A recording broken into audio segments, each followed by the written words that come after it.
बच्चों को दुआएं, बड़ों को सलाम। फ़िज़ा है मेरा नाम। You watching morning with Fiza. I hope आप लोग खैरियत से होंगे। नाज़रीन, आज भी हमारे पास ऐसे टॉपिक हैं, मुझे लगता है जो आपकी अवेयरनेस के लिए, आपके लिए हैं। कुछ ऐसी इंपॉर्टेंट बातें ऐसे ऐसे मेहमानों के साथ हैं जो ख़ास आपके डिज़ाइन आपके टॉपिक हमने जो यहाँ पे बनाए हैं वो आपके लिए डिज़ाइन किए हैं। जो सबसे पहला टॉपिक है उसके हिसाब से मैं थोड़ी सी बात बताऊँ। हम अपने बच्चों को घर में जो ट्रेनिंग देते हैं, जो स्कूल की फ़ीस पे करते हैं, जहाँ पे बच्चों के लिए हम ये सोच रहे हैं कि वो तालीम हासिल करें और उस तालीम के साथ उनको कोई ट्रेनिंग मिल रही है, कोई ऐसी तरबियत मिल रही है। क्योंकि देखिए, घर का उस्ताद जो होता है सबसे बड़ा, वो होती है माँ। माँ एक ऐसी उस्ताद है जिसकी हर ज़बान जो है वो बच्चा समझता है, और बच्चा किसी भी ज़बान में कोई भी चीज़ सुनना चाहे, समझना चाहे, तो माँ को उसकी सारी ज़बानें आती हैं, सारी लैंग्वेज आती है।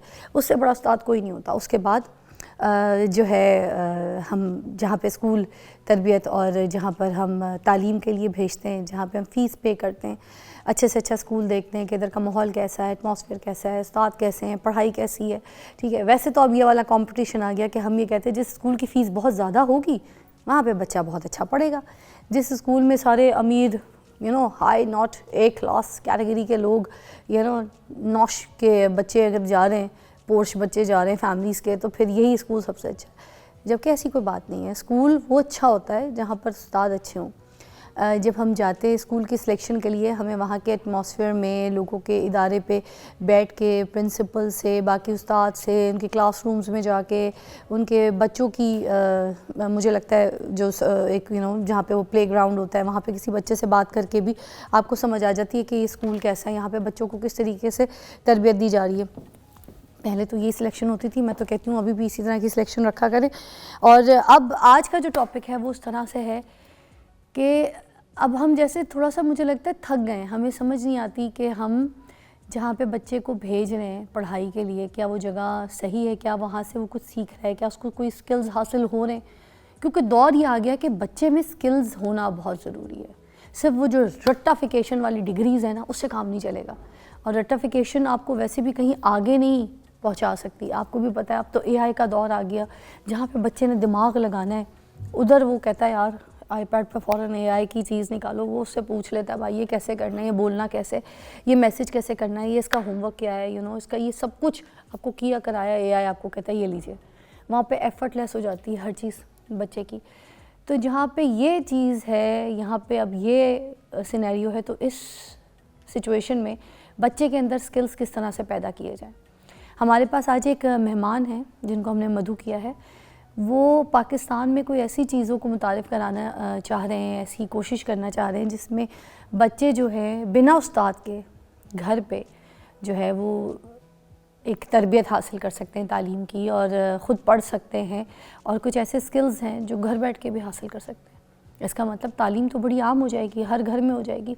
और आपको पता है हमारा मसला यही है कि हमारे कुछ माशरे में ऐसे ऐसे लोग हैं जो ये कहते हैं कि नहीं, अगर ये पढ़ लिख गया तो ये हमसे आके हिसाब करेगा, ये गरीब का बच्चा हमसे पूछेगा कि भाई ये माल किधर गया, ये पैसा किधर गया, इसका हिसाब किधर गया। तो फिर हमने तो हर बच्चे को पढ़ाना है, चाहे गरीब का बच्चा हो, चाहे मिडिल क्लास का बच्चा हो या अमीर का बच्चा हो। बच्चे सबके सांझे और तालीम याफ्ता बच्चे चाहिए हमें। हमारे पास है अली फराज जो कि एजुकेशनिस्ट हैं, और आज हम इनसे पूछेंगे कि टीचिंग वर्सेस लर्निंग क्या है। अस्सलाम वालेकुम। वालेकुम अस्सलाम। कैसी तबीयत है जी? बिल्कुल सही, आप कैसी हैं? फराज साहब, आप थोड़ा सा टॉपिक को एलैबोरेट कीजिएगा। क्या चाहते हैं आप, क्या करना चाहते हैं पाकिस्तान में, क्या चीज़ मुतारिफ़ करा रहे हैं, क्या नया चेंज ला रहे हैं, कहाँ से ताल्लुक़ रखते हैं, क्यों ये सब कुछ कर रहे हैं? जी ओके, तो थोड़ा सा मैं आपको अपना बैकग्राउंड बता देता हूँ कि बेसिकली मैं इंजीनियर हूँ, लेकिन फिर आई वेंट टू यूएसए, फिर वहाँ से मैंने हार्वर्ड से पढ़ा हुआ हूँ। तो कुछ अर्से पहले हम पाकिस्तान वापस मूव बैक हुए, तो यहाँ के तालीमी निज़ाम को जब हमने देखा तो हमें लगा कि हम लोग काफ़ी पीछे रह गए हैं as compared to other countries. तो उसमें जब हमने उसमें ज़्यादा रिसर्च की तो हमें यही पता चला कि हम लोग अभी तक वो पुराने ज़माने वाला तरीके से ही पढ़ रहे हैं, और अपने बच्चों को भी उस लिहाज से ही पढ़ा रहे हैं कि वो ये बुक्स हैं, बुक में एक लिमिटेड नॉलेज दी हुई है, क्योंकि आप बुक्स को बारी बारी तो प्रिंट नहीं कर सकते हो। वो तो प्रिंट हो गई है, वो 1-2 साल चलनी है वो, और उस दौरान इतनी ज़्यादा और चीज़ें नहीं, जैसे भी आपने कहा एआई आ गया है। अब हम बुक में कैसे डालें कि एआई आ गया है? तो इस लिहाज से जब हमने सोचा कि बुक्स जो हैं वो एक लिमिट कर देती हैं आपकी नॉलेज को, तो इसलिए हमने जो है ऐसा एक निज़ाम तालीम मुतारिफ़ करवाना चाहते हैं या किया है कि जिसमें बुक्स नहीं हो, इस मोर रिसर्च बेस्ड और एक्टिविटी बेस्ड लर्निंग हो। अच्छा। और उसमें जिस तरह हम कह रहे हैं, जैसे आपने कहा कि आज का टॉपिक है लर्निंग वर्सेस टीचिंग, तो हम समझते हैं कि ये दोनों जो हैं आपस में ना ये इन्वर्सली कोरिलेटेड हैं। मतलब जितना ज़्यादा आप टीच करेंगे उतनी ज़्यादा लर्निंग कम होगी, क्योंकि अगेन जैसे टीचर है, टीचर आपको नॉलेज दे रहा है, वो नॉलेज अब वैसे अवेलेबल है। जैसे भी आपने again I go back to your reference के एआई आपने कहा है, नॉलेज तो अवेलेबल है, उसको यूज़ कैसे करना है आपने। जब आप उसको यूज़ करना सिखाएंगे तो वो फिर लर्निंग वहाँ से शुरू होती है। आप कहना चाह रहे हैं कि तालीम जो है उसमें बच्चे को टीच करना इज़ नॉट इम्पॉर्टेंट, बच्चे का लर्न करना इज़ इम्पॉर्टेंट। बट लर्निंग भी टीचिंग के साथ नहीं मर्ज होती कि जब तक कि बच्चे को कोई टीच नहीं करेगा तो लर्न कैसे करेगा। ये मुझे लॉजिक समझ नहीं आ रही, ज़रा समझाइएगा। जी बिल्कुल, इसको हम इस तरह कह लें कि अगर हम एक एक्टिविटी बेस्ड हो जाए या एक टास्क बेस्ड लर्निंग हो जाए। फॉर एग्जांपल टीचर तो एक नॉलेज दे रहा है आपको, वो नॉलेज आप खुद भी पढ़ सकते हो। अच्छा, ठीक है, कोई एक चीज़ है, मगर उस नॉलेज में समझाना भी तो इम्पोर्टेंट है ना, मैटर समझना भी तो है। अब वो समझ के लिए क्या करें? तो उसमें ये जो स्ट्रगल है समझने की, अगर ये स्ट्रगल आप एक लर्नर को करने देंगे तो उससे क्या होगा कि जितनी वो स्ट्रगल करके उस चीज़ को लर्न करेगा उतना ही ज़्यादा उसमें वो लर्निंग आएगी। अगर हम उसको टीच करते हैं तो उसका मतलब हम उसको स्पून फीडिंग की एक आदत डाल रहे हैं, क्या मुझे बता दो क्या करना है, मैं कर लूँगा। तो इस चीज़ को हटाने के लिए हमने कहा, हम ये कहते हैं कि टीचिंग पहले कभी ज़रूरत थी किसी ज़माने में, 200 साल पहले की बात होगी या चले 100 साल की बात होगी, लेकिन जैसे जैसे अब हम तरक्की करते जा रहे हैं, नॉलेज अवेलेबल है, उसको कैसे यूज़ करना है वो भी अवेलेबल है एक्चुअली। आपने करके दिखाना है। इसकी एक बेसिक एग्जांपल मैं आपको देता हूँ। आप किसी को किताब पढ़ा के स्विमिंग नहीं सिखा सकते, नहीं है ना, जब तक पानी में आप धक्का जाओगे नहीं। ठीक है, तो इसी तरह हर चीज़ पे ये चीज़ अप्लाई होती है कि आप भाई ब्रेक लेते हैं। फराज साहब इसको डिटेल में डिस्कस करते हैं कि क्या टेक्नोलॉजी, क्या ऐसी तालीम है, कौन सी ऐसी किताबें हैं या कौन सा ऐसा कोर्स है, कौन सी ऐसी ऐप है जिसके थ्रू आप कह रहे हैं कि जो है ना तालीम बिल्कुल आम हो जाएगी और सिर्फ लर्निंग प्रोसेस जो है वो इम्पॉर्टेंट है। ये सारी डिटेल में आपसे पूछते हैं, ठीक है, और टीचिंग इम्पॉर्टेंट नहीं है। चलिए जी, ब्रेक के बाद इनसे जानते हैं।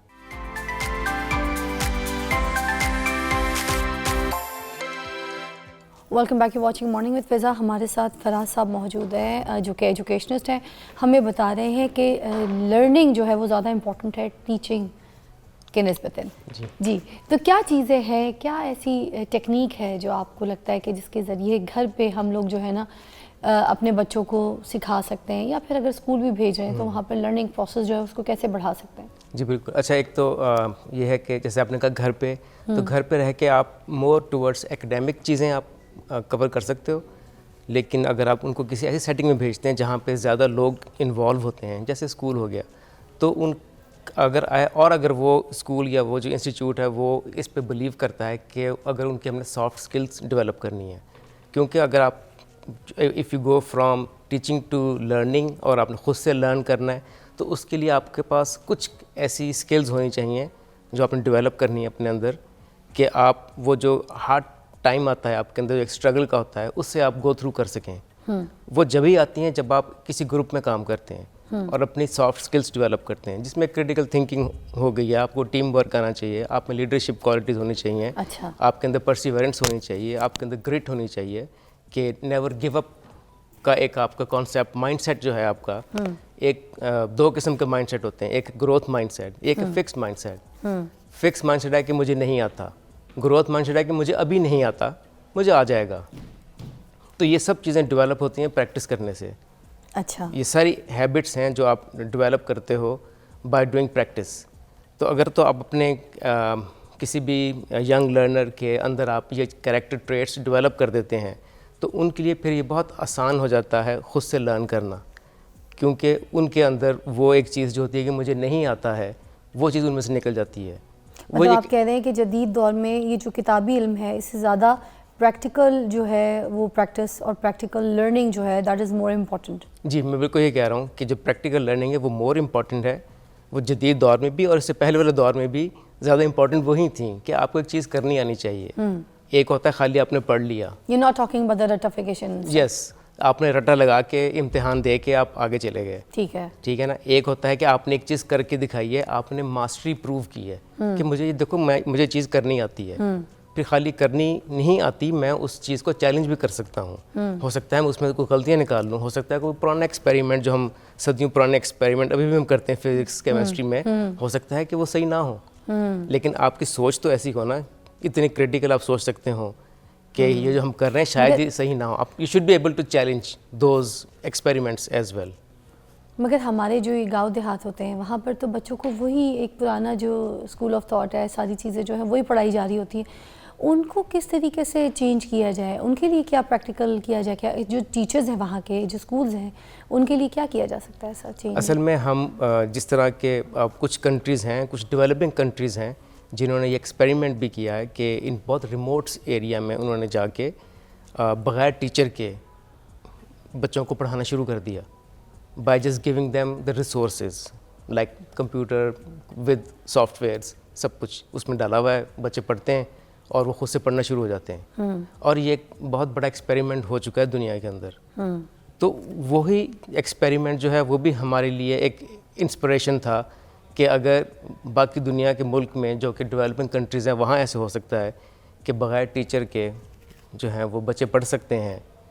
क्योंकि फॉर एग्ज़ाम्पल मैं आपको बहुत एग्ज़ाम्पल दूंगा, आप हर कोई कहता है कि मेरा बच्चा बहुत स्मार्ट है, उनको हम फ़ोन देते हैं वो उसी को यूज़ करना सीख लेते हैं। तो आपका बच्चा स्मार्ट क्यों है? बाकी सारे बच्चे भी वैसे स्मार्ट हैं। अब जिस बच्चे को दे देंगे फ़ोन उसको यूज़ करना आ जाएगा, क्योंकि सारी टेक्नोलॉजी जो है ये डेवलप इतनी यूज़र फ्रेंडली हुई हैं कि हर कोई उसको इस्तेमाल कर लेता है। डिग्री ज़्यादा ज़रूरी है या फिर स्किल्स ज़्यादा ज़रूरी हैं? क्योंकि जदीद दौर है, डिजिटल दौर है, तो इसमें मुझे लगता है कि skills is kind very important कि बच्चे के अंदर पाई जाएँ और उसके अंदर कोई ऐसे एक्स्ट्रा स्किल्स हों। जैसे आपने कहा कि कुछ चीज़ें हैं जिसमें डिग्री की रिक्वायरमेंट नहीं है। बहुत सारी इवन आईटी इंडस्ट्री में आपको डिग्री नहीं चाहिए, अगर आपको स्किल से आपको काम करना आता है और कोई आपको नहीं पूछेगा कि आपने कहाँ से पढ़े हो, आपने क्या डिग्री ली हुई है। तो जो मेन वो ये है कि अगर आपको स्किल्स डेवलप हों, और उसमें खाली एकेडमिक स्किल की बात नहीं मैं कह रहा, उसमें आपकी एक सॉफ्ट स्किल्स भी होती हैं, वो आपकी डेवलप हो, आपका कैरेक्टर बिल्डिंग बहुत अच्छी हो, तो देन बहुत सारी ऐसी फील्ड हैं जिसमें आपको डिग्री की रिक्वायरमेंट नहीं है। कुछ हैं जैसे doctor, if you have to become a doctor आपको डिग्री चाहिए, लॉयर बनना आपको चाहिए, क्योंकि दो आर लाइसेंस्ड प्रोफेशंस, तो उनके लिए डिग्री आपको चाहिए। लेकिन उसमें भी वो ही कामयाब होगा जिसको आता होगा करना, जो खाली इम्तिहान दे के पास हो के आगे आ गया है उसके लिए फिर मुश्किल होती हैं सारी चीज़ें करनी। तो आपको वैसे कोई ऐसी बात जो आपको लगता है कि ज़रूरी बच्चों को पता होनी चाहिए, तो प्लीज़ ओवर टू यू, आप बताइए कोई ऐसी चीज़ जो स्किल्स के लिए उनके लिए बड़ी इंपॉर्टेंट है, लर्निंग के लिए बहुत इंपॉर्टेंट हो। Okay, so I think the most important thing for young learners और any learner is to have a growth mindset. जैसे मैंने पहले जिक्र किया था कि एक होता है फिक्स्ड माइंडसेट, एक होता है ग्रोथ माइंडसेट। किस एज से करना है ये बच्चों ने? ये आप 4 ईयर से शुरू कर सकते हैं। अच्छा, ठीक है। हमने उनको ये बताना है कि कोई भी चीज़ जो है नामुमकिन नहीं है, आपको अभी नहीं आती है, आपको आ जाएगी। अगर वो इस तरह सोचना शुरू करेंगे कि मुझे नहीं आता, मुझे अभी नहीं आता। एक होता है पावर ऑफ येट कि अभी नहीं आता, मुझे आ जाएगा। एक होता है कहता है मुझे नहीं आएगा, या मुझे ये चीज़ बुरी लगती है, मुझे मैथ अच्छा नहीं लगता है, मुझे ये चीज़ नहीं आती है। अगर उसी चीज़ को आप दूसरी तरह सोच लेंगे कि मुझे अभी नहीं आता है, मैं प्रैक्टिस करूँगा या करूँगी तो मुझे वो आ जाएगा। अगर आप अपना इस तरह का माइंड सेट कर लेंगे तो आपके लिए सारी लर्निंग बहुत आसान हो जाएगी, आपके लिए वैसे ही सारी दुनिया आसान हो जाएगी। वाह, thank you so much Ali Faraz साहब, बहुत बहुत शुक्रिया आपका। एक आखिरी में ज़रूर बात करना चाहूँगी, जितने भी हमारे टीचर्स वगैरह हैं उनकी भी बड़ा एक रोल प्ले होता है बच्चों को कुछ सिखाने में, बच्चों को पढ़ाने में। तो एक काम ज़रूर मैं आप सब टीचर्स से रिक्वेस्ट करूँगी कि बच्चों में कोई ना कोई ऐसा स्किल्स तलाश करें कि कोई ऐसे स्किल के ज़रिए जो है वो अपने आप को थोड़ा सा चेंज बाकी बच्चों में कर सकता है। अगर हल्की सी अपनी स्किल को पॉलिश करे और उसको थोड़ी सी टीचर्स की पुश हो और अपनी फैमिली की तरफ से भी उसके माँ या बाप उसके स्किल्स को देखते हुए अगर उसको थोड़ा सा पुश दें, तो मुझे लगता है बच्चों में जो एक्स्ट्रा स्किल है वही उनको कामयाब बना सकता है। और वहीं यही जो टीचर्स आपको जब पुश करते हैं तो वहीं से आपके एक्स्ट्रा स्किल्स की जो जो लर्निंग का प्रोसेस है वो शुरू हो जाता है। तो काइंडली ये ज़रूर कीजिए कि हर स्कूल में जो टीचर्स हैं वो ये चीज़ ज़रूर बताएं अपने बच्चों को, अपने स्टूडेंट्स को, कि उनके अंदर एक्स्ट्रा स्किल्स की क्वालिटीज़ होना वेरी इंपॉर्टेंट, क्योंकि डिजिटल दौर है, जदीद दौर है, इसके बगैर आगे फिर पूरी दुनिया के सामने मुकाबला करना बहुत मुश्किल हो जाएगा। आई होप आपको हमारे इस टॉपिक की जो है समझ आ गई होगी और आप इस तरह की कोशिश ज़रूर करेंगे। एक ब्रेक के बाद मिलते हैं आपको।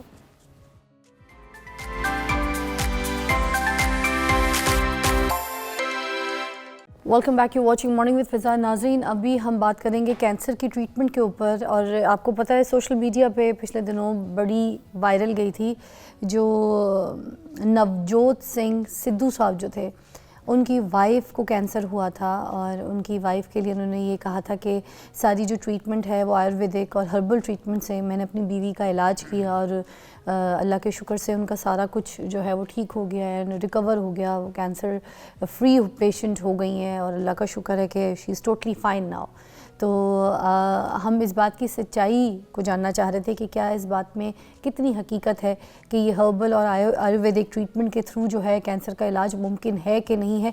क्योंकि हम ये नहीं चाहते कि अगर कोई ऐसी बात जो लोगों को अगर सोशल मीडिया से ऐसी पता चली है और बाकी पूरी दुनिया जो है वो कैंसर की ट्रीटमेंट जाके डॉक्टर्स के थ्रू ना कराएं और उसके बाद जो है वो सिर्फ हिकमत में इसका इलाज ढूंढें और इसकी जो है ना हर्बल ट्रीटमेंट्स ढूंढें, तो फिर ये ना हो कि ऐसे बहुत सारी जानें जो हैं वो ख़तरे में पड़ जाएं। इसलिए हमने इस हकीकत को जानने के लिए आज इस टॉपिक को रखा है। आपकी कॉल्स भी प्रोग्राम में शामिल करेंगे और हमारे पास मौजूद हैं हकीम इसहाक सुल्तान साहब जो हमें बताएंगे कि हिकमत में इसका किस हद तक इलाज है और इस बात में कितनी सच्चाई है। अस्सलाम वालेकुम, कैसी तबीयत है? वालेकुम अस्सलाम। सर, यही मेरा सबसे पहला सवाल है कि कैंसर की जो रिकवरी है वो किस तरह मुमकिन है हिकमत में और इस तरह आयुर्वेदिक और हर्बल ट्रीटमेंट्स के साथ?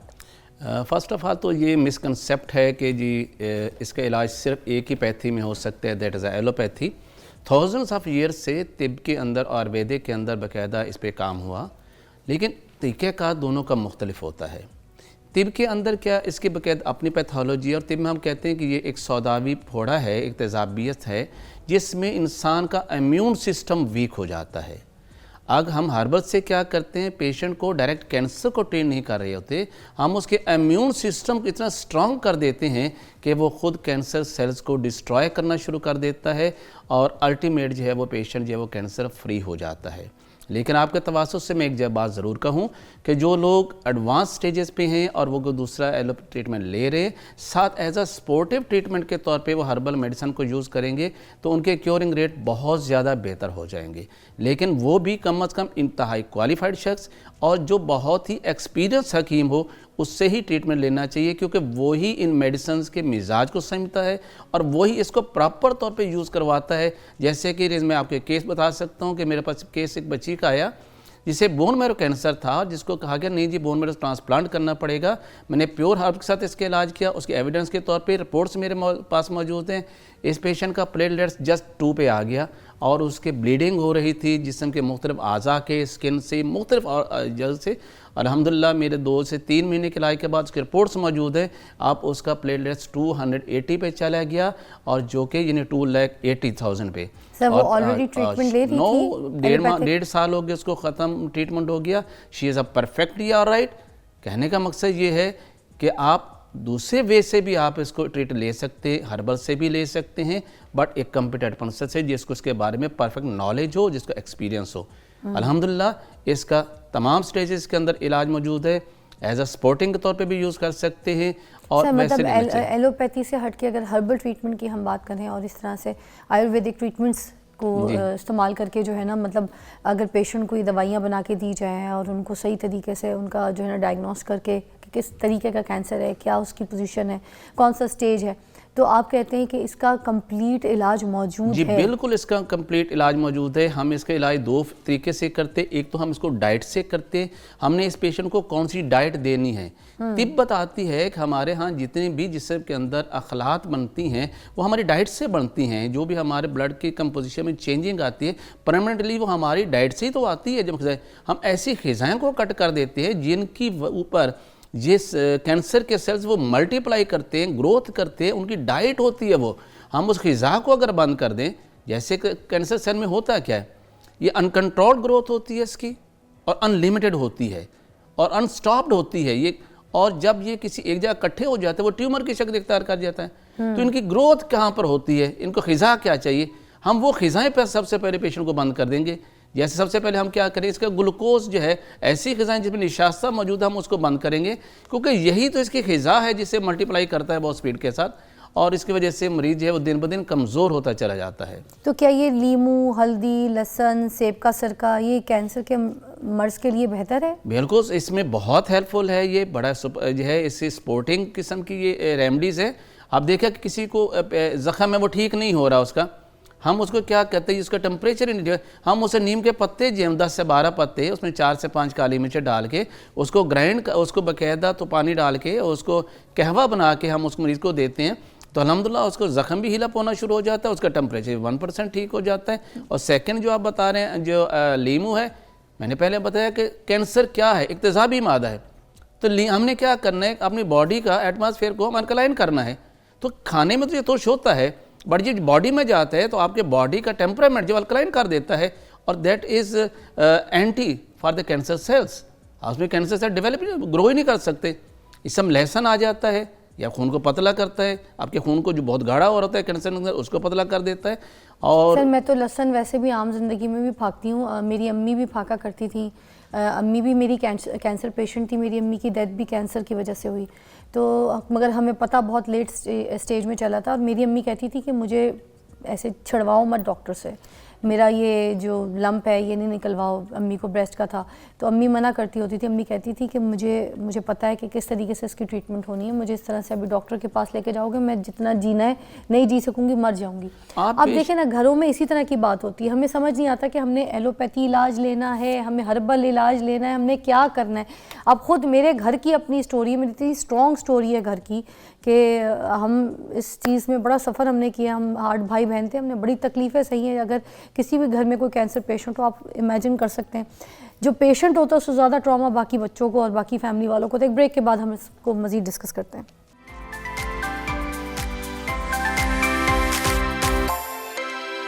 Welcome back to watching morning with Fiza, और हम यहाँ पर बात कर रहे हैं कि हिकमत में किस तरीके की ट्रीटमेंट है कि कैंसर जो है वो जड़ से ख़त्म हो जाए।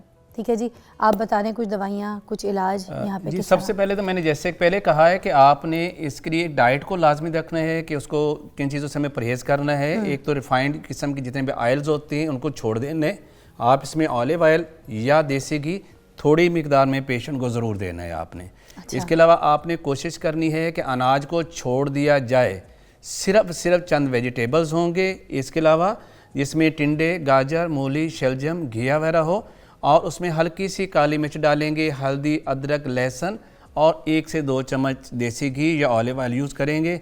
ये उसके इम्यून सिस्टम को बूस्टअप कर देगा, और इम्यून सिस्टम इतना स्ट्रांग हो जाएगा कि वो कैंसर सेल्स को खुद ही डिस्ट्रॉय करना शुरू कर देगा। माशाल्लाह। तिब के अंदर एक बहुत ही कमाल की हर्ब है जी, जो अल्हम्दुलिल्लाह जो अर्ली स्टेज के कैंसर को तो बिल्कुल ही ख़त्म कर देती है, और अगर किसी का एडवांस स्टेज पे चला गया और वो दूसरा ट्रीटमेंट ले रहा है तो एज अ सपोर्टिंग तौर पर इस मेडिसिन को यूज़ कर सकते हैं। इसका कोई साइड इफेक्ट नहीं है। इसको कहते हैं जी धमासा बूटी। ये आपने खुश्क मिल जाती है, पंसारी की दुकान से मिल जाती है। ये कांटेदार होती है, इसमें छोटा सा पौधा ज़मीन पे बिछा हुआ होता है। आप इस तरफ लेना है, और इसमें से सिर्फ 5 ग्राम ये खुश्क जो धमासा है, आपने उसे 2 कप पानी में डाल के पकाना है। जब वो 1 कप रह जाए तो सुबह खाली पेट पी लेना है, और इसी तरह 1 कप जो है वो 3 बजे आपने पी लेना है। खाने के तौर पे इसके लिए हल्दी है वो बहुत ही अच्छी है, इसके लिए वो एंटी इन्फ्लेमेटरी भी है, आपके इम्यून सिस्टम को बेहतर करती है। और आपने कच्ची हल्दी लेनी है, ये वाली जो आपको वहाँ मिल जाती है, आजकल सब्ज़ी की दुकानों से मिल जाती है। इसका तरीका ये है कि आपने हल्दी को लेके छोटे छोटे पीसेस कर लेने, और देसी घी में इसको फ्राई करना है कि ये बिल्कुल लाइट ब्राउन हो जाए। देन उसके बाद इसको जलाना नहीं है, इसको बाहर निकालिए, इसे खुशक कर लीजिए, और इसे पाउडर करके आधी चम्मच सुबह दोपहर शाम आप पानी के साथ ले सकते हैं। ये एक बहुत ही अच्छी रेमेडी है कैंसर के खिलाफ आपके अंदर कुव्वत मुदाफ़त पैदा करने के लिए। सर खानों वगैरह में भी बस इसी को इस्तेमाल इसी को यूज़ करना है, दूसरे बाजार की बनी हुई नहीं लेनी। मिर्चें तो नहीं लगेगा? नहीं। तीसरी एक चीज़ है जो कैंसर पेशेंट होते हैं उनमें ख़ास तौर पर खाना हज़म नहीं होता, उनको जो खाते हैं उनको वॉमिट हो जाती है। तो इसके लिए हमारी एक बेहतरीन रेमेडी जो मैं अपने 30 साल से कैंसर पेशेंट को इस्तेमाल करवाता हूँ, ये नर कचूर है। ये नर कचूर है, ये हल्दी की जड़ को कहते हैं। ये पंसार की दुकान से मिल जाएगी। इससे पाउडर फॉर्म कर लीजिएगा और चाय वाली आधी चम्मच है वो दिन में एक दफ़ा किसी टाइम भी आप लें तो यकीन जानो कि पहली डोज से ही मरीज़ को जो खाना डाइजेस्ट नहीं होता, खाना खाते से वॉमिट हो जाती है। कैंसर पेशेंट की वॉमिट जो मैदे की स्वेलिंग की वजह से हो रही थी, नर कचूर का पाउडर उसका बेहतरीन इलाज है। सर ये ऐसे तोड़ के भी खा सकते हैं? ऐसे खा सकते हैं, ये हर्ब है, इसका कोई साइड इफेक्ट नहीं है।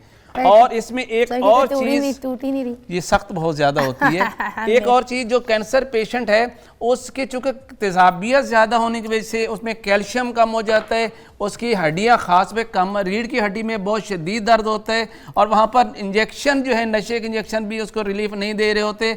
तो मैं अपने पेशेंट को जो मेडिसिन इसके लिए यूज़ करवाता हूँ प्योर हर्ब्स है, किसी किस्म का स्टेरॉइड नहीं इसमें होता, बट पेशेंट जो अल्हम्दुलिल्लाह with in 20 minutes relief feel करता है कि उसकी पेन अल्हम्दुलिल्लाह कंट्रोल होती है। अगर एज ए स्पोर्टिंग तौर पर भी इसको यूज़ करना चाहे तो डेली बेसिस के ऊपर दिन में 2 बजे 3 बजे आधी चम्मच इस पाउडर का इस्तेमाल करें पानी के साथ, तो उनको कैंसर के से होने वाले जो हड्डियों का दर्द है वो बिल्कुल नहीं होगा। इसमें सबसे पहली चीज़ है, इसमें हम कहते हैं सुरंजान, कॉल्चिस्कम भी कहते हैं। ये एक जड़ी बूटी है जिससे इसी नाम पे सुरंजान के नाम मिलती है, सुरंजान शीरी।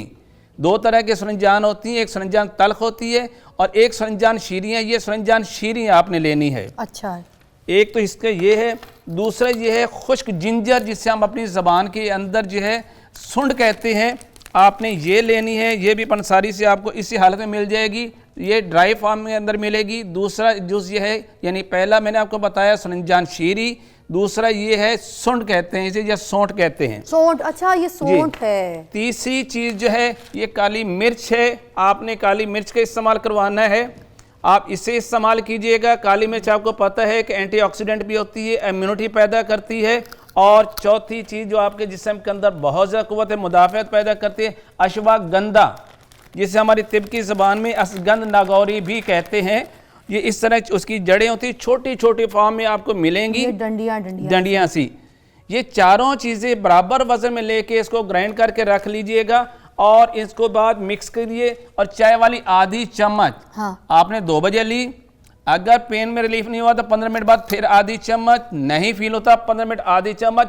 मैक्सिमम 3 खुराकें लेने से जितने भी हड्डियों के दर्द है कैंसर पेशेंट की, अल्हम्दुलिल्लाह वो रिलीफ हो जाती है। अच्छा सर ये बताइएगा, ये किसी भी किस्म का कैंसर हो, किसी भी किस्म का कैंसर, तिब बताती है कि कैंसर सिर्फ तेजाबियत का नाम है, आपका इम्यून सिस्टम वीक हो जाता है। चाहे थायराइड का हो, चाहे ब्लड का हो, कैंसर के चाहे थोड़े ब्रेस्ट का हो। मैं अर्ज करता हूँ कैंसर है क्या, जब आपके जिस सेल जो होते हैं उम्री जो उन्हें अपनी ग्रोथ करनी होती है वो मल्टीप्लाई होते हैं, डिवाइड होते हैं। जब डिवाइड हो रहे होते हैं तो उनमें कुछ सेल्स ऐसे भी होते हैं जिनका सीक्वेंस चेंज हो जाता है, जिसका डीएनए चेंज हो जाता है और उसको हमारा इम्यून सिस्टम खुद डिस्ट्रॉय करता है। सर आप मेरे साथ ही हैं, एक न्यूज़ की ब्रेक है urgent, will be right back, ठीक है? Take a break.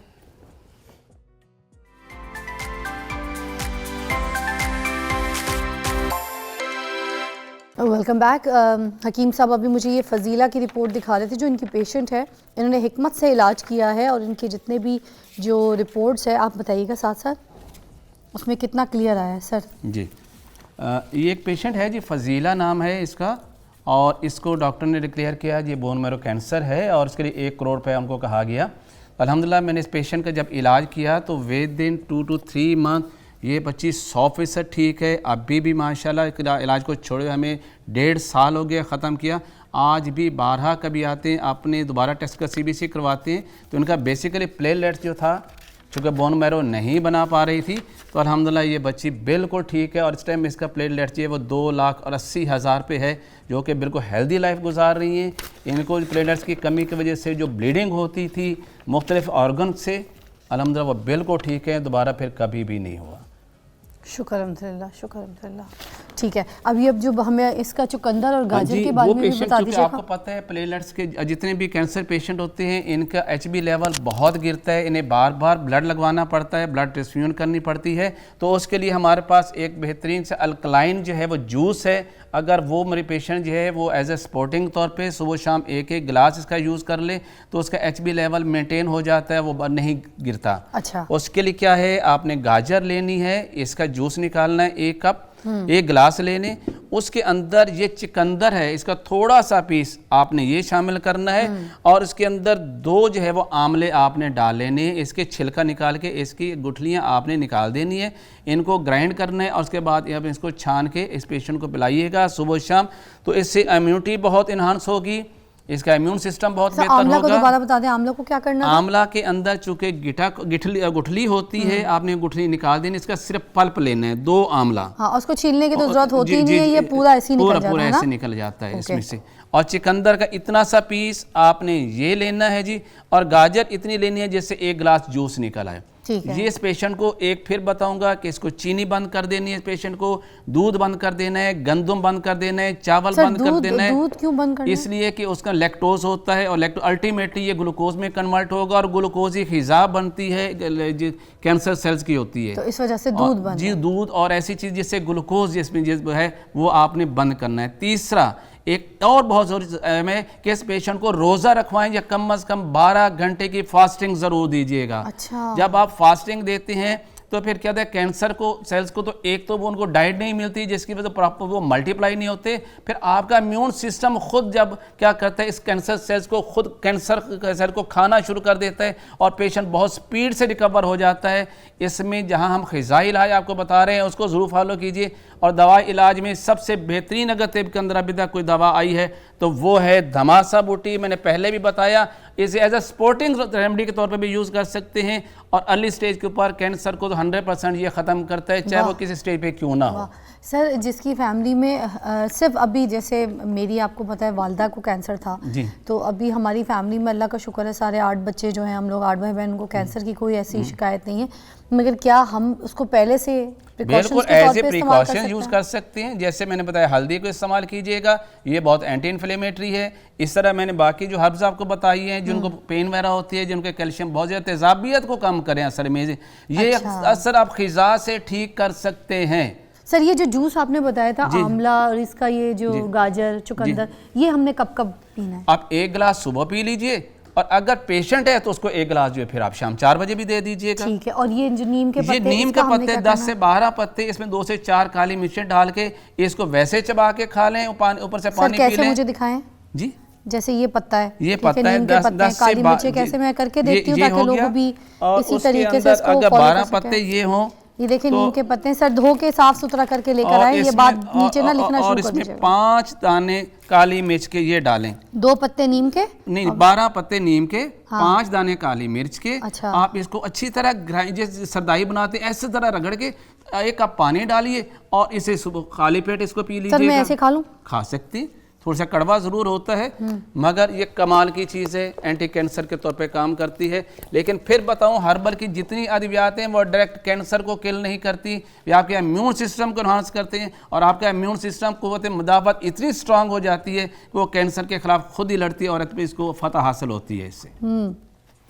और इसका आखिरी बता दें जिसको आपने कहा दिस इज द मैजिक बूटी। Yes, this is a magic, कमाल का रिजल्ट है। आप इसे बेशक 3 माह के यूज करने के बाद पेट सीटी करवाइए। उसको 1-2 और तरीके भी बता दें। इसका एक तो तरीका ये है कि आपने इसको फ्रेश लेना है, अगर मिल जाए तो देन आप उसके बाद इसको सरदाई की तरह तकरीबन 10 ग्राम ये सर नाम बता दे दोबारा। धमासा बूटी। धमासा बूटी को याद रखें, मिल जाती ये है, कैंसर पेशेंट के लिए बोनस ट्रीटमेंट है। कमाल की रेम, चाहे वो कितनी भी स्टेज पे क्यों ना हो, ये इसका बेहतरीन स्पोर्टिंग। ये क्या काम करती है? ये एंटी इन्फ्लेमेटरी है, एंटीऑक्सीडेंट है, ये आपके कैंसर के सेल्स को मुकम्मल तौर पे डिस्ट्रॉय करती है, और आपके इम्यून सिस्टम इतना स्ट्रांग कर देती है कि आप कैंसर के खिलाफ लड़ सकते हैं, और आपके ये जितनी भी इससे रिलेटेड जितने सिम्टम्स आते हैं कैंसर के सेल्स इससे क्लियर खत्म हो जाते हैं। जल्दी से इलाज बता दीजिएगा, किसी इसका क्या नुस्खा था, वो आप क्या कह रहे थे? इसका सिर्फ एक ही चीज़ है जिसमें बताया, धमासा बूटी। सिर्फ आपने खुश्क हालत में लें तो आप इसको ग्राइंड कर लीजिएगा, और चावल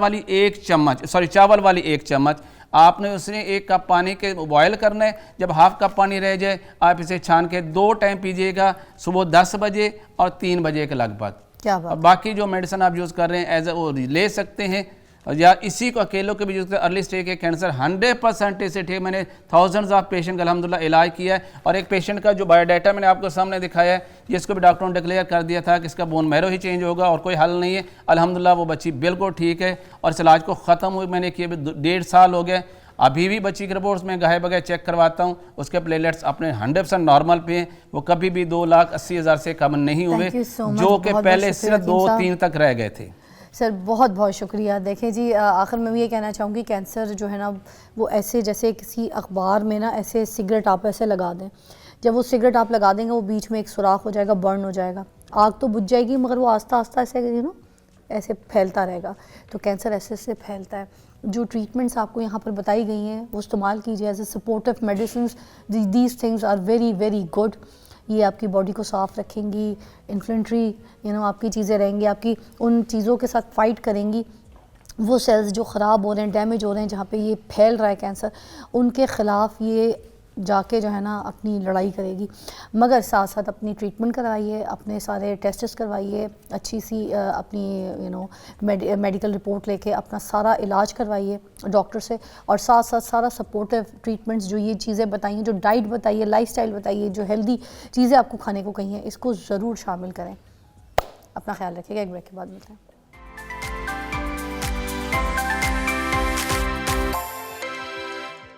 वेलकम बैक। हमारे साथ डॉक्टर अरीज खालिद मौजूद हैं, डर्मेटोलॉजिस्ट हैं। आज इनसे हम बात करेंगे कि ये जो वेट लॉस इंजेक्शंस हैं जिसकी बड़ी धूम मची हुई है कि इसके ज़रिए जो है वेट कम किया जा सकता है, वज़न कम करके आप अपनी लाइफस्टाइल नॉर्मल कर सकते हैं, तो ये क्या साइड इफ़ेक्ट्स हैं इसके, कोई नुकसान होगा आपकी बॉडी में, ये किस तरीके से काम करते हैं, क्या कॉस्ट है, क्या करवाना सही है या नहीं, इसके ऊपर बात करेंगे। अस्सलाम वालेकुम अरीज। वालेकुम अस्सलाम। कैसी तबीयत है? अल्हम्दुलिल्लाह अल्हम्दुलिल्लाह, आप सुनाएं। अल्लाह का शुक्र। देखिए पूरी दुनिया खूबसूरत लगना चाहती है जो कपड़े हैं उसी कपड़ों के साइज़ में वो सारी ज़िंदगी फिट रहे। जिस वक्त औरत की शादी होती है वो कहती है जो मैं बरी लेकर आई हूँ, जो कपड़े मैंने अपने हिसाब से सिलवाएं, सारी ज़िंदगी मुझे इसी में फ़िट रहना है। मगर आपको पता है कुछ प्रेगनेंसी के बाद ओबेसिटी का शिकार हो जाती हैं, कुछ सिचुएशन में खाना पीना, कोई डिप्रेशन में, या कोई बहुत खुश होती हैं तो फिर अपना लाइफस्टाइल चेंज कर लेती हैं और वज़न बढ़ जाता है। इसी तरह भाई हज़रात का भी बहुत ज़्यादा खुश होना और अच्छी हांडी घर से मिल रही हो, खाना पका मिल रहा हो, तो बस फिर अगर बीवी ने खाना पका पका के दिल जीत लिया तो फिर उनकी तो नहीं, वैसे मेरा ख्याल में लाहौर के अंदर तो ख़ास तौर पे ये होता है कि कोई परेशानी हो तो हम कहते हैं यार खाना ना खाएं, हाँ, कोई टेंशन हो तो कहते हैं हम कोई खाना ना खा लें, हाँ, उसका कोई खुशी होती चलो यार आओ खाना खाते हैं। हाँ, तो हमारी तो हर चीज़ शुरू होती है खाने से और ख़त्म होती है खाने पे। बेशक ज़िंदगी का कोई मसला है तो उसका ताल्लुक बेसिकली हमारा एंड सोल्यूशन खाना होता है। किसी दोस्त से मिलना तो कहना यार चलो खाना खाते अच्छी रोटी नहीं खिलाएगा हर एक के साथ ऐसे ही रोटी की दोस्ती है। हाँ बिल्कुल ऐसे ही हाँ। है। और जिसे रोटी नहीं पूछी उसका बायकॉट सारी जिंदगी के लिए है हम ना। कहाँ मिलते हैं उन सहेलियों से जिन्होंने अपने घर रोटी नहीं में पूछी। खाना अच्छा ना खिलाए या जो खुद अच्छा ना पकाती हो, हम तो मिलते नहीं उनसे। बिल्कुल ऐसे ही है, है ना? ऐसे ही है। तो अब मुझे बताएं कि सब जो हम ओबेसिटी का शिकार हो जाते हैं, मोटे हो जाते हैं, चर्बी हो जाते हैं, या कुछ ऐसे पेशेंट हो जाते हैं, आपको पता है जो है ही मोटापे का शिकार और वो पेशेंट है, बीमारी हो जाती है, अब इन सारे लोगों के लिए क्या ये जो वेट लॉस इंजेक्शन है ये रेकमेंड करेंगी आप, ये सही है? इसमें आपको सबसे ज़्यादा जो एक हमें प्रॉब्लम इस वक्त आ रही है जो बच्चियों में और ख़वातीन में कॉमन है, पहले जिस तरह आप बात कर रही हैं कि आमतौर पर प्रेगनेंसीज़ के बाद होती है, लेकिन अब अगर आप देखें तो PCOS तकरीबन आपकी 85% जो पॉपुलेशन है बच्चियों की उनमें है।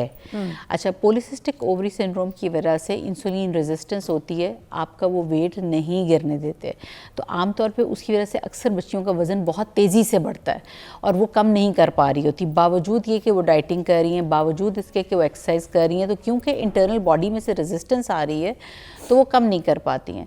अच्छा, इसको ये जो इंजेक्शन, अच्छा दो चीज़ें हैं, एक इंजेक्शन है और एक ड्रिप्स है, हम इस दोनों पे बात करेंगे, लेकिन मेनली अभी मैं इंजेक्शन के बारे में बात करना चाहूँगी कि ये बहुत ज़्यादा इफ़ेक्टिव है। अच्छा। इसको हॉलीवुड ड्रग भी कहते हैं, बहुत सारे हॉलीवुड इंजेक्शन, हाँ हॉलीवुड में, बॉलीवुड में बहुत सारे, अब तो खैर पाकिस्तान में बहुत ज़्यादा इस्तेमाल हो रहा है, ये बहुत कॉमनली इस्तेमाल किया जाता है। इसके जो भी अंदर आप इंग्रेडिएंट होता है दैट इज़ सीमाग्लोटाइड होता है, ओजेम्पिक के नाम से भी आता है, मोंजारो के नाम से भी आता है, ये डिफरेंट नेम्स के साथ अवेलेबल है और ये बहुत ज़्यादा इफ़ेक्टिव है। अच्छा, Ozempic is particularly for diabetic patients, ठीक है। अब होता ये है कि जब आपकी इंसुलिन रेजिस्टेंस होती है ठीक है, आपकी बॉडी में आमतौर पे फैट इकट्ठा होना शुरू हो जाता है और उसकी वजह से आपका वेट गेन होना शुरू हो जाता है, या आपको भूख नहीं आपके कंट्रोल में रह रही होती। तो ओजेम्पिक बेसिकली आपकी दोनों तीनों जो प्री डायबिटिक फेज़ में भी ख़ास तौर पे लोग होते हैं वो बड़े आराम से नॉन डायबिटिक फेज़ पे चले जाते हैं। तो आपकी कार्डियोवैस्कुलर डिजीज़ के लिए बहुत बेहतर होता है, आपकी हार्ट हेल्थ के लिए बहुत अच्छा है, ब्रेन हेल्थ के लिए बहुत अच्छा है, इवन ये कि डिप्रेशन के पेशेंट्स में भी ये बहुत अच्छा काम करता है। इसमें कुछ चीज़ें हैं जो कि प्रॉब्लम क्रिएट करती हैं, लाइक अगर बहुत तेज़ी से वज़न गिराने की कोशिश करते हैं, लाइक आपने ख़ुद नहीं गिरा करना, क्योंकि इससे डेफिनेटली गिरता है तो आपका एकदम से चेहरा लटक सकता है, ठीक है, जिसे हम ओजेम्पिक फेस भी कहते हैं। तो आप अगर मॉनिटर्ड हाथों के अंदर हैं तो और आपको पता है कि आपकी डोज़ कौन सी लगनी है, तो वो बहुत अच्छे तरीके से वेट गिराता है। इसमें ये ऐसी प्रॉब्लम नहीं हमें आती है कि अच्छा ये वज़न गिरेगा या नहीं गिरेगा, इसमें डेफिनेटली गिरता है। तो मुझे बताएं कितने इंजेक्शंस चाहिए होते हैं और कहाँ लगते हैं ये आपके बेसिकली सबकुटेनियस, यानी कि जिस तरह आपने इंसुलिन को देखा है कि आपकी वो जल्द के अंदर ही लग रहा होता है, आपने बस थोड़े से अपना बॉडी का वो पार्ट पेट से पकड़ लिया या आपने थाई से पकड़ लिया। अच्छा, थाई पे भी लग सकता है। हाँ, आप मतलब इवन आम पे लगा सकते हैं, यानी कि आपको जो जगह इजी लग रही है, जो आपके असेस में है। आप डॉक्टर से लगवा रहे हैं तो वो भी अब हार्डली 5 सेकंड्स लगते हैं। जैसे हमारी कुछ सेलिब्रिटीज़ हैं जिनका एकदम से वेट लॉस हुआ है, मैं अलीज़े की भी बल्कि बात करूँगी, ठीक है ना, तो अलीज़े के वेट से काफ़ी लोग नाराज़ हैं, काफ़ी लोग खुश हैं, कुछ कहते हैं नहीं बहुत प्यारी लग रही है, बहुत अच्छा लग रहा है, कुछ लोग कहते हैं नहीं मोटी बहुत प्यारी लगती थी। मैं कहती हूँ उसको जो जिस तरीके का उसको सूट करता है वो वैसी लगे, है ना। मोटापा मसला ये है कि किसी भी सूरत में अच्छा तो नहीं है ना, आपको देखने में कोई क्यूट लग रहा होगा लेकिन आगे उसके लिए मसाइल होंगे। तो ये बहुत सारे लोग इस्तेमाल कर रहे हैं, टीवी के लोग तो कर ही रहे हैं, लेकिन अब जनरली आम जिंदगी में लोग बहुत ज़्यादा कर रहे हैं और इसमें कोई नुकसान नहीं है, सवाए इसके कि अगर आप ट्रेंड हाथों में नहीं है तो आपकी मॉनिटरिंग बहुत ज़रूरी है, क्योंकि डोज को मॉनिटर करना according to the weight of the person. तो अलीज़े जैसा वेट हासिल कर सकेंगे जैसे लोग अगर, क्योंकि वो थोड़ी सी पहले चबी थी, मोटी तो तब भी नहीं थी, मगर उसके बाद अभी जब है तो काफ़ी उन्होंने स्किनी अपने आप को कर लिया, तो इस जैसा वेट आ सकता है किसी का भी। 15 से 20 केजी गिराना कोई मसला नहीं होता, क्योंकि आइडलाइज तो सारे सेलिब्रिटीज़ को ही करते हैं ना, तो हो जाएगा इजी। और कितने टाइम में? Approximately 4 to 5 months। 4 to 5 months। इसके साइड इफेक्ट्स कितने हैं ये भी आपने साथ साथ बताना। देखिए साइड इफेक्ट्स बेसिकली जब आप लगाते हैं तो उसके अंदर जो सबसे ज़्यादा चीज़ आपको तंग और परेशान करे दैट इज़ नोजिया, यानी कि दिल मत लाना, वॉमिटिंग, ठीक है, वॉमिटिंग बहुत स्वेर होती है इसके अंदर। अगर आप हाई डोज पे चले जाएं तो उसकी वजह से हाइपोग्लाइसीमिया हो सकता है, यानी कि आप बेहोश भी हो सकते हैं, ठीक है। और अगर आप ओवर डोजिंग पे जाएं तो और आप मॉनिटर्ड नहीं हैं, आपने गलत डोज लगाई है या टाइम से पहले लगा ली है, तो even it can cause death, ठीक है। तो आपने खुद से कुछ नहीं करना, इसका मतलब ये नहीं कि आपने यहाँ नाम सुना है और आप दौड़ पड़े और ले।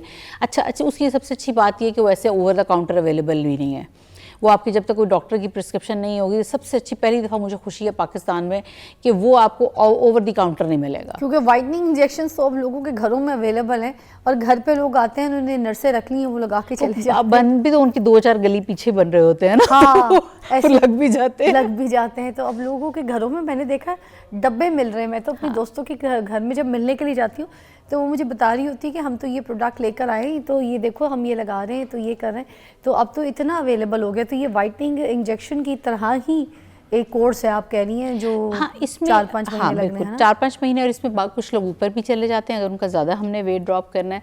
हमारी अभी कल एक पेशेंट आई थी और हमने अप्रॉक्सीमेटली 7 मंथ्स के स्पैन में उनका 40 kg ड्रॉप किया है। ब्रेक के बाद हम आपसे पूछेंगे क्या कोई डाइट भी आपने रेकमेंड की थी या सिर्फ इंजेक्शन ने काम किया है। देखते रहिए मॉर्निंग विद फिजा।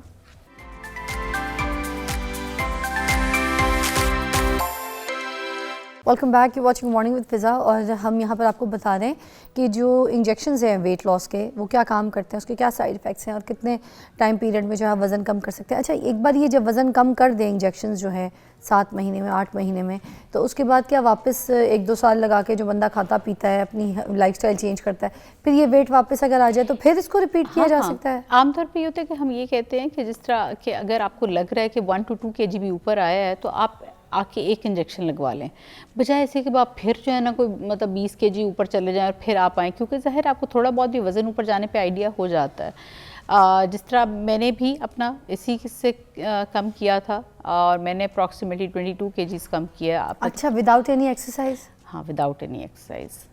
वाओ, अच्छा। इसमें कोई डाइट? नहीं, इसमें तो बल्कि होता ही है कि हम तो कहते हैं अगर आपसे खाया जाता तो खा लें। है? हाँ, मतलब आपको बेसिकली भूख ही नहीं लगती, बल्कि आपको दूसरा खाता वो बड़ा बुरा लग रहा होता है, आपको कहते हैं इसका भी उठा लो। अच्छा, इससे भूख नहीं लगती? बिल्कुल भूख नहीं लगती, तो ये आपकी भूख मार देता है? बिल्कुल भूख मार देता तो फिर बनता खाता पीता कैसे? क्या डाइट क्या होती है फिर इंसान है। क्या? हम आमतौर पे ये कहते हैं कि आप, क्योंकि इस पे थोड़ा सा ये होता है कि आपको शुगर लेवल्स लो हो सकते हैं, तो हम कहते हैं आप खजूर अपने पास रखें या चॉकलेट पास रखें, जो डार्क चॉकलेट होती है वो आप अपने पास रखें। इफ़ यू फील लाइक कि जी आपको थोड़ा सा लो आप हो रहे हैं तो थोड़ा सा शहद या आप खजूर या इस तरह आप ले सकते हैं। बाकी हम ये कहते हैं कि आप बाहर का खाना तो डेफिनेटली बंद करें, लेकिन घर के खाने के अंदर आमतौर पर आपका पोर्शन ही वैसे ही छोटा हो जाता है। आप अगर कुछ खाते हैं तो वैसे ही वॉमिट हो जाता है, अगर आप खा भी लेते हैं लाइक आप ज़बरदस्ती करके खा लेते हैं तो वो तकरीबन आपका उसमें से 70-80% उसमें वैसे ही निकल जाना होता है। अच्छा बेटा, एक मिनट तुम इधर आना, मैं तुम्हारा ज़रा दिखाऊं। इधर आओ, आओ, उतार के आओ, जल्दी आओ, जल्दी आओ, है ना? जल्दी आइएगा ज़रा, शाबाश। ये इस जैसा जो वज़न है अगर किसी लड़की का, हाँ। इधर आइएगा, इतना कोई वज़न है, ठीक है, अब जाहिर सी बात है इसमें पेट वाला हिस्सा जो है इसमें फ़ैट ज़्यादा है, तो इस होलिये के हिसाब से, इस वेट के हिसाब से गुस्से से देख रहा है मुझे। इसने कहा बाद में बताऊंगा मैं कि ठीक है। अब देखें ना, बंदे जो लड़के होते हैं, ठीक है, वो बेचारे, थोड़ा सा इधर आ जाएगा। अब इस हिसाब से जो लड़के होते हैं वो देखें पैंट भी अपनी जगह पे पहन नहीं सकते, पॉकेट, अगर पॉकेट में हाथ डाल ले पैंट और नीचे चली जाती है। अपनी तरफ से बर्गर बच्चे बने हुए फिर रहे होते हैं, और ऐसे बच्चों को देख के सब हम ये कह रहे होते हैं अब उतरी पैंट, अब उतरी, क्योंकि है नहीं उतरती, मगर ये देखें ना, क्योंकि पेट की वजह से। ठीक है बेटा, उधर उनके पास जाके, जरा उस तरफ जाके खड़े हो जाओ, उधर उनके पास। तो मैं फ्रेमिंग पता है कहाँ खड़ी होनी है, गुस्से में आ गया बहुत अच्छे खासे। अच्छा, अब उसकी पैंट को तो पेट का सहारा है। पैंट को पेट का, अब जहाँ पैंट बांधनी है वो बंद नहीं रही, सांस क्यों रोक रहे हो, सांस तो लो। हाँ हाँ, तो अब जहाँ पे पैंट बांधनी है वो बंद नहीं रही, ठीक है, अब वो पैंट नीचे बांधनी पड़ी है मजबूरी। तो अब ऐसे पेशेंट्स के लिए कितने को इंजेक्शन चाहिए हों? ऐसे पेशेंट के अंदर हम टारगेटेडली पहले जिस तरह बेली है तो बेली का लाइपोसक्शन करते हैं, ठीक है, ताकि जो स्टबन फैट है उसको हम निकाल लें। तुम्हारा लाइपो होना है, ठीक है, और उसके बाद फिर हम वेट लॉस इंजेक्शंस पे लेके जाते हैं। लेकिन इस तरह के वेट के बंदे का आराम से 20-25 kg गिराना कोई मसला ही नहीं होता। कितने इंजेक्शन है? अप्रॉक्सीमेटली आप कह लें कि 5 मंथ्स के, लेकिन 20 इंजेक्शन के करीब जो है ना वो आप आराम से 20 इंजेक्शन लगने हैं। हाँ, ओके, थैंक यू बेटा, खुश रहो, अल्लाह ताला तुम्हें जल्दी अपने पल्लेओ खाना सिखाए। पल्लेओ खाया करो बेटा, कभी वज़न नहीं बढ़ेगा, कटेगा। अच्छा, तो माजरत है, जो का पार्ट, यू माई बच्चा, you my kid, you my brother है, हमेशा चेज़ा लगाओ, उसके बाद फिर जो है ना प्यार मोहब्बत कर लो। मेरे अपने बच्चे, मेरे प्यारे बच्चे, मैं चाहती हूँ सब स्मार्ट रहें, सब फिट रहें, तो इसलिए मैं सेहत के लिए, कि इतनी छोटी उम्र में, इतनी यंग एज में इनके वेट ऐसे नहीं बढ़ने चाहिए। क्योंकि अब डाइट का सारा हो ही गया कि फास्ट फूड की वजह से घर का खाना तकरीबन लोगों का ना होने के बराबर है। फिर हमारे घर में, हाँ ना, सारा दिन तो काम पे होते हैं, कहाँ खा सकते हैं बेचारे घर का खाना। लेकिन अगर आप पैक कर लें या आप साथ ले आएँ तो वो थोड़ी सी मुशक्क़त तो है। देखिए, सेहत के लिए आपको करनी तो पड़ती है। अब आप एक्सरसाइज भी नहीं करना चाहते क्योंकि जी हमें टाइम नहीं मिलता, ठीक है, आपने कहीं ना कहीं तो वो अपना ख्याल रखना है ना, अदरवाइज़ फिर वही बात है कि आपकी बॉडी है वो कब तक आपका साथ देगी। मजबूरी में वो उस हालत में आएगी जहां आपको चाह के भी आप काम करने की पोजीशन में भी नहीं होंगे, ठीक है, और फिर आपकी मजबूरी बन जाती है, फिर ना आपकी एक्सरसाइज काम कर रही होती है, ना आपकी डाइटिंग काम कर रही होती है, क्योंकि अब हर चीज़ से मामला गुजर गया होता है। और इस एज में लड़कों का लुक और लड़कियों का लुक बड़ा इंपॉर्टेंट होता है, बहुत ज़्यादा परेशान होते हैं लोग। अच्छा, तो आप रेकमेंड करती हैं कि इस टाइम पे, इस सिचुएशन में करा सकते हैं, कोई साइड इफेक्ट भी नहीं है? नहीं, इसका ये कि बहुत सेफ़ हैं। डेफिनेटली अगर एक चीज़ मैंने अपने लिए इस्तेमाल की है तो उसके अंदर ऐसा कुछ तो नहीं है जिसकी वजह से हम ये कहेंगे कि प्रॉब्लम हो सकती है। जो ड्रिप्स हैं उसके साथ होता ये कि वो सिर्फ आपका थोड़ा सा मेटाबॉलिज्म फास्ट करती हैं और वो उसके साथ आपको जिम करनी पड़ती है। जिम करनी पड़ती है, हाँ, अगर उसमें ये होता है कि अगर आप जिम कर रहे हैं और आपका वैसे 1 kg ड्रॉप होना था तो उन इंजेक्शंस की वजह से 50% चांसेस हैं कि हो सकता है कि आपका 2 kg गिर जाए, लेकिन वो प्लस माइनस है। थैंक यू सो मच, बहुत बहुत शुक्रिया। नई चीज़ है, हमने कहा आपसे इसकी रिसर्च ज़रूर लें। आप भी कभी भी कोई चीज़ करने जाएं, करवाने जाएं, कोई काम करें तो रिसर्च अपनी पूरी करके जाया करें, स्पेशली पूछा भी करें, डॉक्टर्स का भी पूछा करें, वो मेडिसिन का भी पूछा करें। कुछ लोग तो पूछते ही नहीं, मैंने देखा बहुत से लोग वाइटनिंग इंजेक्शंस भी लगवाने जाते हैं तो ये नहीं पूछते कि कौन सा ब्रांड लगा रहे हैं। आपको ब्रांड्स के बारे में भी पता होना चाहिए। आपको अगर आपने वेट लॉस इंजेक्शन लगाने, आपने उसके ब्रांड के बारे में पूछना है, उसकी कॉस्ट के बारे में, उसकी चीज़ों के बारे में हर चीज़ पूछनी है, डॉक्टर से बैठ के पहले मीटिंग करनी है, अपनी रिसर्च लेके जानी है, फिर कोई काम करवाना है। अपनी सेहत का बहुत ख्याल रखिए, स्मार्ट रहिए और छोटी सी उम्र में जो है ना मोटापे का शिकार ना रही, ताकि एक्टिव रहें, काम करें, अच्छे लगें, अच्छे कपड़े पहने और सेहतमंद रहें, क्योंकि इन सब चीज़ों के साथ सेहत जुड़ी। ब्रेक के बाद मिलते हैं।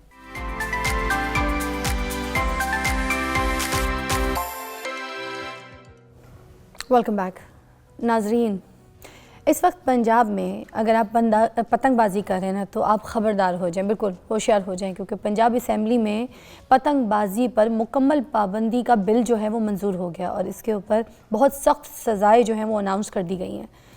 उनके मुताबिक जो है ये जो भी पतंग उड़ाने वाले अफराद हैं उनके ऊपर कोई 3 साल से लेकर 7 साल की जो है कैद सज़ा होगी, और जो पतंग बेचते हैं, सेल करते हैं या बनाते हैं उनके ऊपर 5 लाख से लेकर 50 लाख तक का जुर्माना जो है वो होगा। और उसके अलावा ये जो धाती तारें होती हैं, मंजन वाली जो डोरे होती है, शीशा वगैरह जिसके अंदर शामिल किया जाता है ना, इसके जौन से जो भी चीज़ें हैं ना ये भी शामिल है कि अगर आप ज़मानत के लिए जाते हैं ना किसी भी इनके केस के लिए, तो आप अरेस्ट हो गए तो आपकी कोई ज़मानत नहीं है।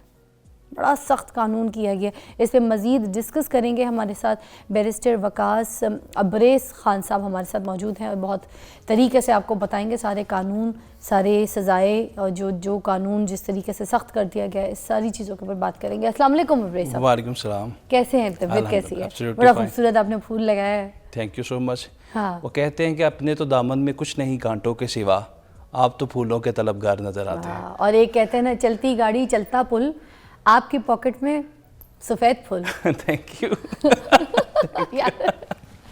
मेरे देखिए मेरे पे आपको ज़्यादा हंसी आई है, मैंने ज़्यादा अच्छा बोला है ना? बिल्कुल। अच्छा, तो आज हम बात करेंगे पतंगबाजी के ऊपर। ये क्या जो लॉ है वो पास किया गया है और ये किस तरीके से हुआ, क्यों हुआ, कितना सख्त है?